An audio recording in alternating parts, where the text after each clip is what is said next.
জীবনে ভালো থাকতে হলে কখনো কিছু মানুষকে এড়িয়ে চলতে হয়, কিছু মানুষের সাথে দূরত্ব বজায় রাখতে হয়, কখনো চুপ থাকতে শিখতে হয়। সর্বোপরি কিছু বিষয় শুনেও না শোনার ভান করতে হয় এবং কিছু জিনিস দেখেও না দেখার অভিনয় করতে হয়।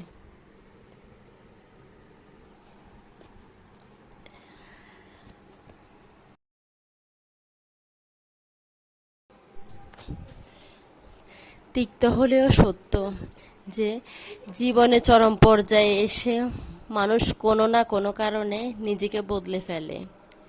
ইচ্ছে করে হোক কিংবা অনিচ্ছাকৃত, মানুষ বদলে যায়। কেউ কষ্ট পেয়ে, আর কেউ সুখে আত্মহারা হয়ে।